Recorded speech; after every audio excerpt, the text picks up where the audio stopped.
Hello, Candice Oneida here. I am talking to you today from Sydney, Australia, which I am visiting to see family for the holidays and to come and meditate for a period. What I wanted to talk to you today a bit is about what I call the myth of work-life balance.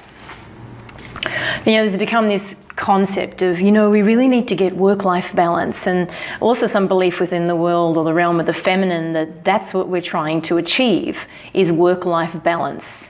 Well, frankly, I call bullshit on this concept. I believe that the concept of work-life balance is like trying to say like air-food balance or water-food balance, like you have to sacrifice one for the other, or you have to kind of create this sort of tentative dance between both of them.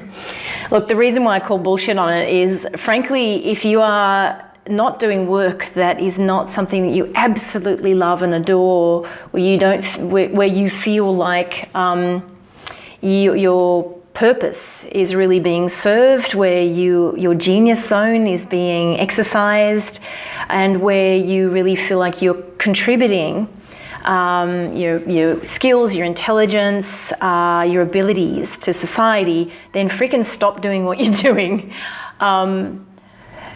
It's a myth. You see, if you're doing something that is not bringing you joy and you're doing it just to achieve something like a financial goal, this is a huge myth, and it's going to be incredibly destructive to you energetically, neurochemically, in many, many different ways. And so, it's been proved in neuroscience and this new field of positive psychology that actually when we are doing things that we feel like we are on mission, or we're in our purpose, where we really love what we do, where you wake up in the morning and you're really inspired to be creative and to serve and to give what your genius is, then that's when your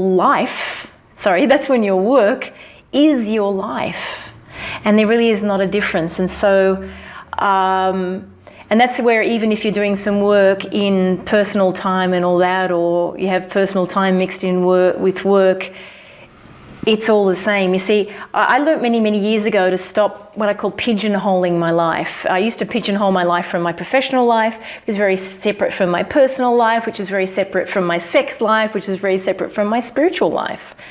And I learned that is a myth. This is sort of some false segmentation of who I am. All of those things are a very big part of who I am. And so I really implore you to look and assess, what things in your life feel like you're trying to either pigeonhole it or segment it, and then you feel like you need to have a break from it in order to do something else. Now, of course, I teach here a lot about making sure that there's plenty of space to digest, and plenty of rest and pleasure time and community time and sharing with other people. But I'm not saying that as some sort of necessarily work-life balance concept, or that you are, oh, thank God I finished working, now I can actually have pleasure. I mean, honestly, I wake up every morning, I am inspired, I'm writing stuff down, how I can teach better, how I can give better, how I can serve better. It comes at the strangest times. Evernote is my brain. I always say, well, a mixture between Evernote and Google Calendar are my brain. Without them, I would be not functional. But so I have inspiration, I write it down, and then I can get back to what I'm doing. And if I'm with somebody, I say, hey, I just got to take a quick note. Most people are fine with that, right? So rather than thinking of work-life balance, why don't we start to think more in work-life productivity, creativity, joy, happiness blend? It's also this thing of, when I teach about the polarity of the masculine and the feminine, it's not in order to force you into some sort of positioning on the spectrum of masculine and feminine, because in my experience personally and with others, we move, we flow between the polarities as necessary. There's great beauty and power in the mature masculine and the mature feminine. So I'd love to have your comments below if you have anything to add here about what your beliefs around work-life balance, or how you see that. And if you like the video, I'd love a thumbs up. If you haven't subscribed and you like what I'm talking about, subscribe to my channel. I publish every week.